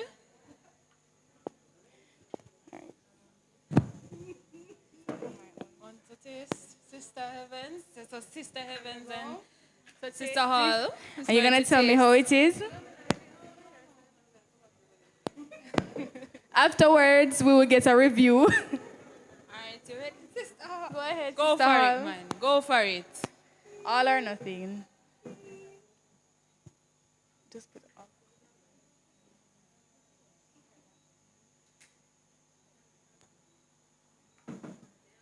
Slowly, slowly. She's letting it work its way, you know. The ginger. The ginger, she's saying the ginger is strong. She's smiling. All right. It's not so bad then, you know. You ready for yours? Sister. All right, let me try it.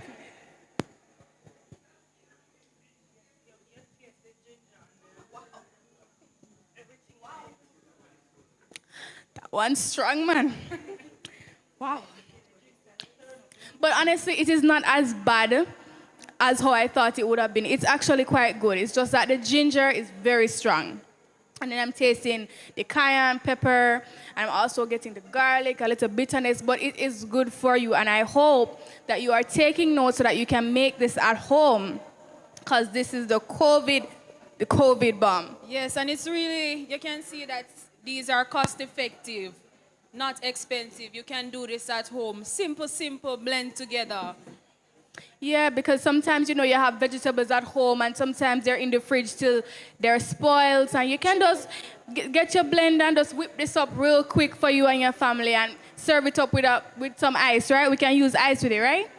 And just have a glass on your veranda and that's you. It's medicine, though, you know.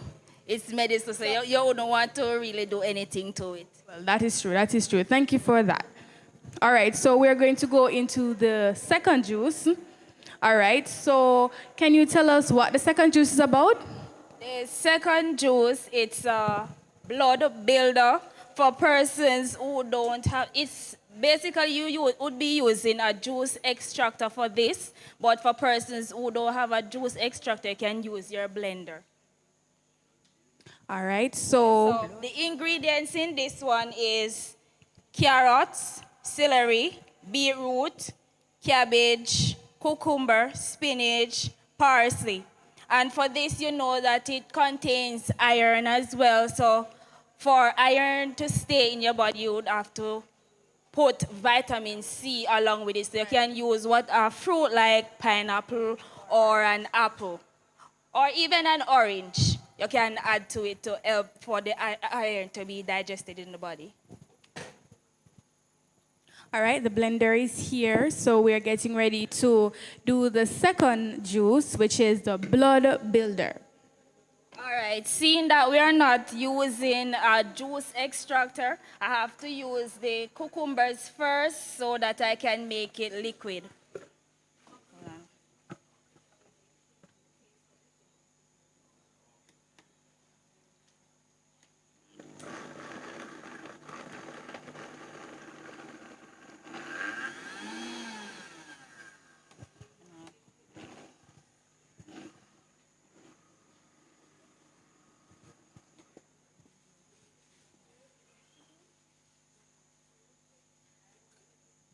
All right, so just a reminder of the ingredients of the blood builder.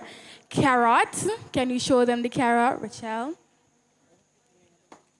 So we have carrots here. Carrots. Celery, can you show them that as well? We have beetroot. Cabbage is also here.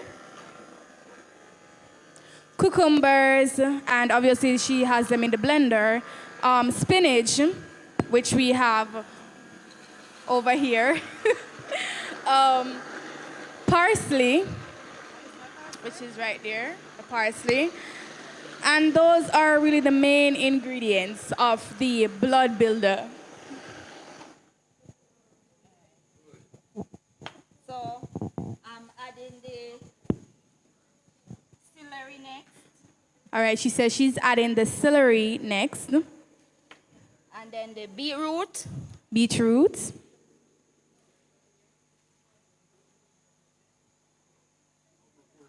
Parsley. Okay, I'm sorry. So it's 4 ounces of carrot, 2 ounce celery, 2 ounce for beet, 2 ounce cucumber, but I use more than that.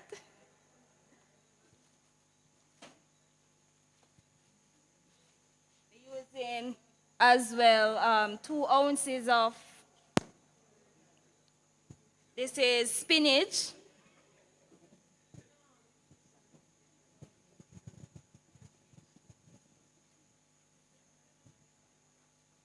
All right, she's reaching for the cabbage, and I bet it's 2 ounce cabbage, right? Yes. 2 ounces of cabbage. It's much easier to remember. Almost 2 ounces of everything. Very easy to remember. Except for the carrot.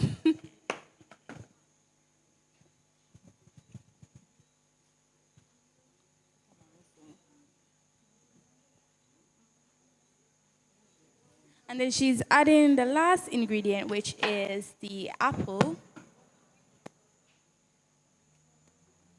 And as you can see, she is using half of an apple, I should say.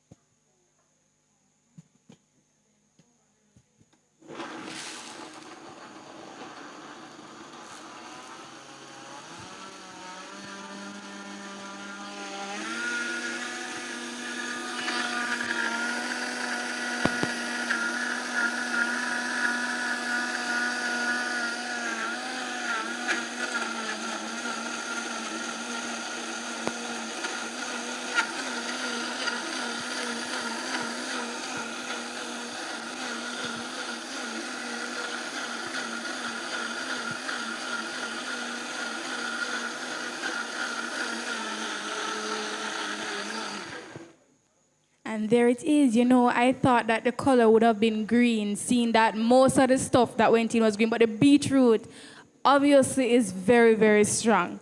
So can you tell us of the benefits of the blood builder, right? It's just to build your blood for persons who have any blood issue who are like anemic and so forth. It helps to build your blood for persons with low blood count. It also helps to boost that blood count. So how often do you drink this? You can have this once per day. So can you have both of them in one day? Yes, you can have both of them in one day. But not at the same time. Okay.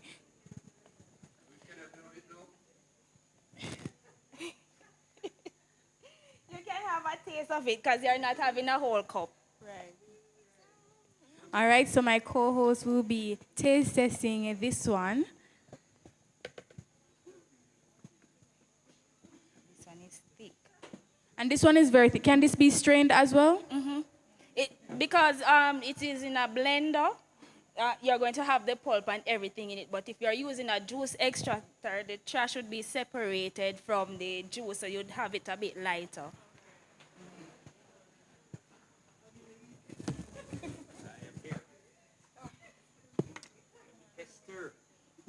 Yes, it's good for you. Good for you.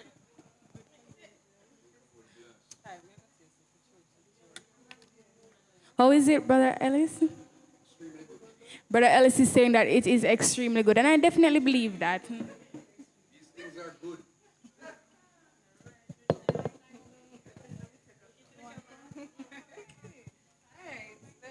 Let's go. Let's do this.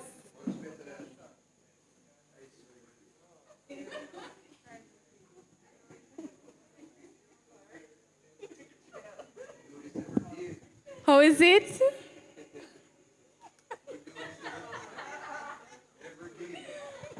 Brother Ellis is saying it's better than ice cream. Quite healthy. I might.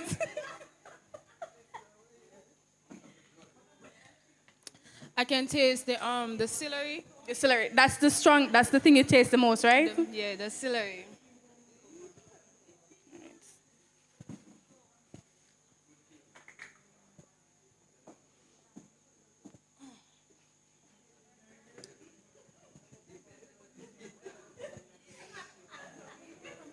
Anyone else want to come and sample?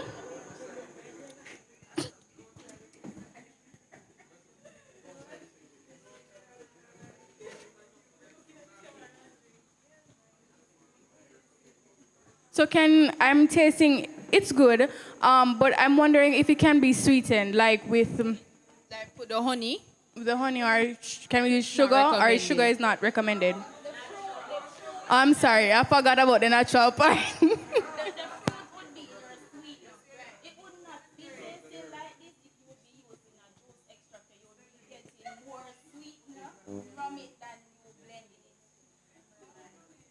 All right, so thank you very, very much. If anyone that wants samples, you can come right here.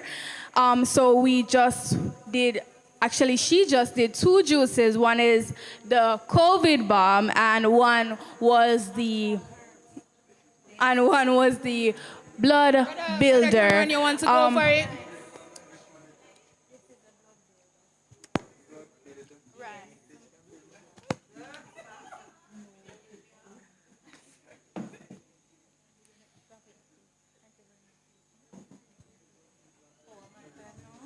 All right, so we'll be going over to the natural herb section with Chevigny Hart.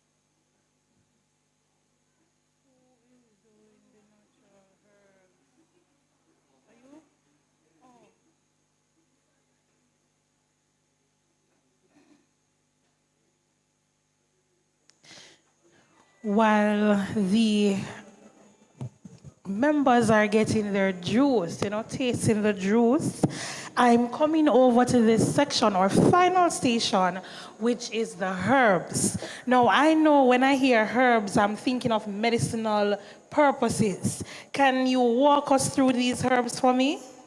All right, so we have a few herbs on the table. We have cerasee. This is soursop leaf, leaf of life. This is guinea hen. This is passion fruit leaf, mango leaf. We have moringa, papaya leaf, noonie. We have dopey gum, or some others will call it dopey pop shot. We have basil, dandelion, vervain, and lemongrass. So many herbs. So tell me, what are these herbs good for? All right. For persons who are diabetic, they can use the aloe vera. Some of these herbs are not here, but I'm going to list them even so. We have the aloe vera, annatto, basil, bird pepper, comfrey, ginger, guinea hen weed, leaf of life, moringa, Spanish nigo, breadfruit leaf, and mango leaf. For hypertension, we have the cerasee, bird pepper, dandelion, garlic, hibiscus is the same flowers you pick, yes. Leaf of life, lemongrass, lignum vitae, moringa, noonie, passion flower, sorrel, breadfruit leaf, and soursop leaf. For persons who are suffering from poor circulation, you can use the bird pepper, the ginger, or the nettle. For persons suffering from arthritis, we can use the bird pepper again, chain root, corn silk. You know that hairy part of the corn where you pick off and throw away? That is what you call corn silk. You can also use it for persons who are suffering from bedwetting or having urinary tract infection. We also have garlic, ginger, guinea hen weed, lignum vitae, moringa, sarsaparilla, and pineapple. Pineapple is also good for persons who have digestive problems. It aids in digestion. You have persons suffering from gas. They can use a ginger, basil, lemongrass, peppermint, rosemary, and sarsaparilla. For heartburn, we have annatto, bird pepper, ginger, leaf of life, lemongrass, pennyroyal, rosemary, papaya, and pineapple. For the pennyroyal, it is not supposed to be consumed in large amount, and it is not supposed to be used by women who are breastfeeding or pregnant. For impotence, we have the cheney root, dopey gum, or dopey pop shot, some would call it, and sarsaparilla. For persons suffering from sinus trouble, we have the garlic, the guinea hen, the shamo lady, and the pineapple. And the last one, persons who have cold, you can use the basil, the bird pepper, cerasee, comfrey, dandelion, garlic, ginger, jacana bush, leaf of life, lemongrass, milkweed, neem, pennyroyal, shamo lady, Spanish needle, vervain, and gungo leaf. So all these herbs can be used for so many, and I know we have so many more things that these herbs, because persons like me who suffer from terrible cramps, I would love to know what herb can I use to assist with my cramping as a female. You can use ginger, is good for that. There is one that is not here as well, that is the dog blood. I don't know if everybody know it. Is that little thing you see growing around wild, and you have a whole heap of red something on it, you burst it and you just red up your hand and something like that. Yes, that is called dog blood. You can use it for female issues, and you can also use the ginger. Interesting. Are there any questions from our in-house participants? All right. So I know I'll have to speak to you off air because I need some of these herbs to bring home with me. I know that for sure. Yes, man, I'm collecting everything before I go today. So thank you very much, viewers, for joining in with us. I am looking for my co-host, Chrisanne and Rochelle, because I need to hear a little feedback from them regarding their different stations that they were.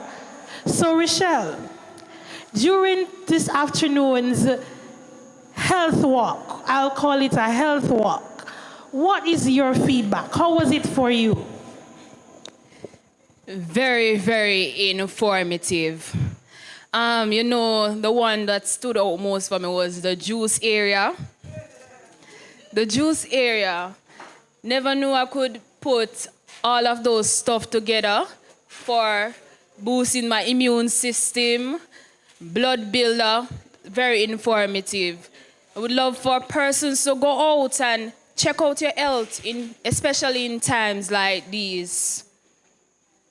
Sister Hall, anything you want to add? Well, I think I did say my part, you know.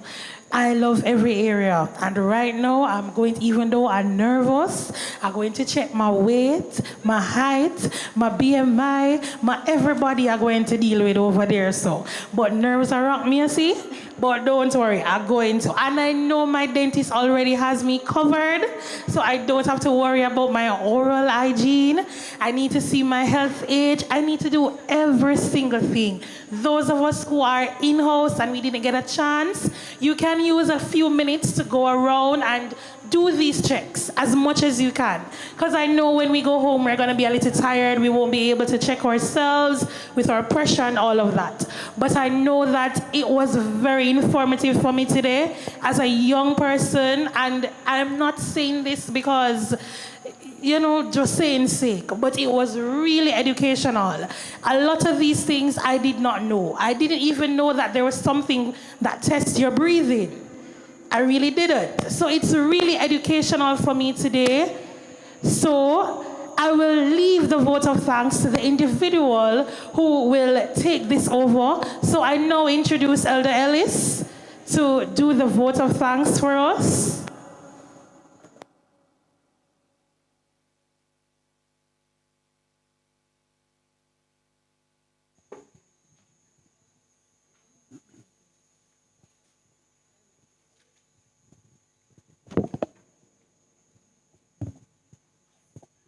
All right. This was a very, very good show. I personally benefited from the discussions, from the presentations, from even sampling the natural remedies. I will want to, and I just want to thank everybody who would have put this program together, beginning with the health department of the Orange Seventh-day Adventist Church, Sister Dennis from the AY department, in conjunction with the Health and Temperance department, for conceptualizing this activity, especially at a time like this, when there are many questions that can be asked about our health. Persons are struggling in trying to remain healthy or even to recover their health as a result of the COVID pandemic and other issues. So I just want to thank, first of all, those who have conceptualized the idea from the Orange Church, and secondly, all those who would have made presentation, Ella Edwards and his medical missionary team, Dr. Kendra Hodges, reminding us and also demonstrating to us how we should take care of our oral health. Well, I don't remember all the names, but certainly the persons who were testing blood pressure and BMI and all those things, just want to thank you in a very special way. And last but certainly not least, Rochelle, for her demonstrations and also the whole matter of allowing us to sample the natural remedies. All in all, it was very good. My own encouragement to us is that we should pay special attention to our health, because God has a special desire for us to prosper and be in good health, even as our soul prospered. So thanks again, everybody. And obviously, we can do this again in the near future.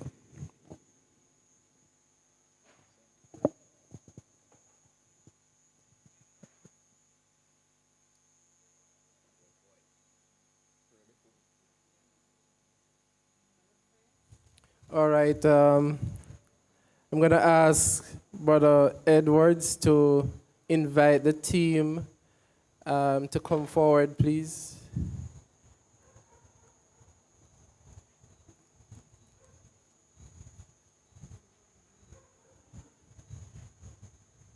And we'll have a representative join me here.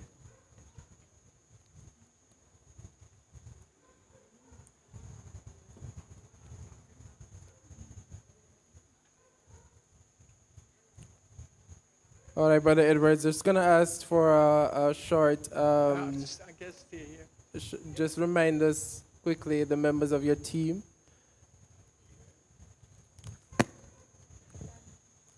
It was a pleasure being here with you this afternoon, and I do hope and pray that we have learned something that will lead us to better health.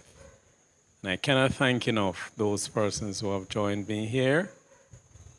On my left, I have Sister Denise Vassell, and she is my very capable assistant.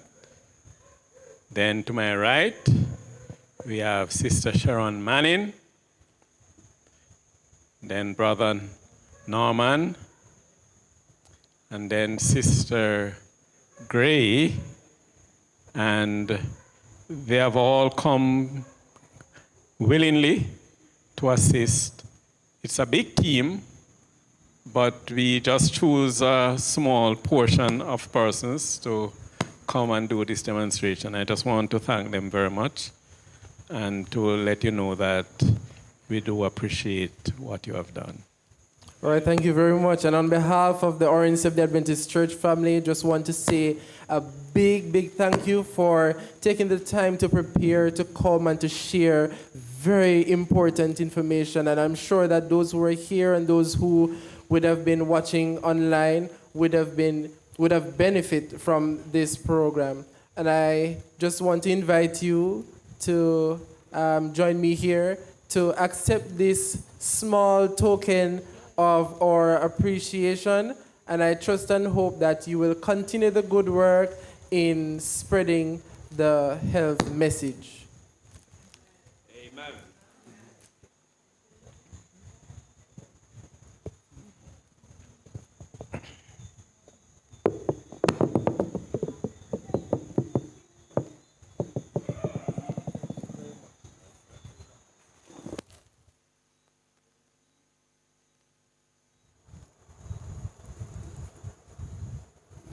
At this time, I'll ask Dr. Hodges from the Oral Health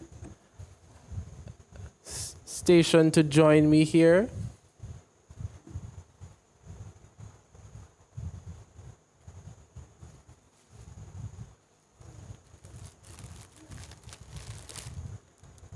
Dr. Hodges, on behalf of the Orange Seventh-day Adventist Church family, I want to say a big thank you for taking the time to prepare and to come and to share vital information on how to improve, how to maintain our oral health. I'm sure that those who are here really enjoyed your presentation, and I trust and hope that you will continue the good work in helping others to improve their oral health. Once again, thank you very much.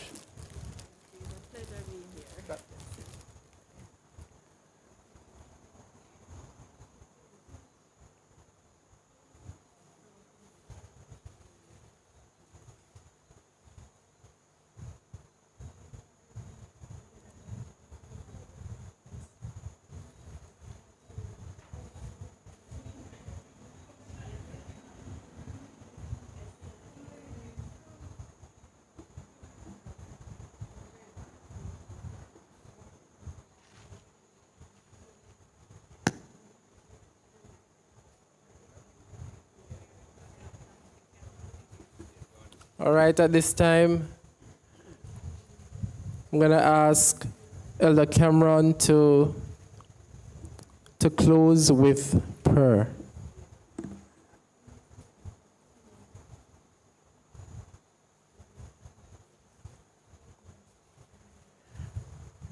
Invite you to bow your heads where you are. If you could stand, let everybody just stand as we. Our kind, loving, and compassionate Father, we thank you so much for the ability that you have given your people. Thank you for this health group that have done a tremendous job this evening. Pray, Lord, that you continue to bless each one of them and help us all to appreciate them.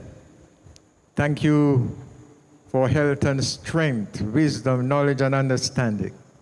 As we go from here this evening, help us to go with fresh knowledge to continue living healthy and happily. Continue to be with us and keep us faithful to the end, we pray, in Christ's name.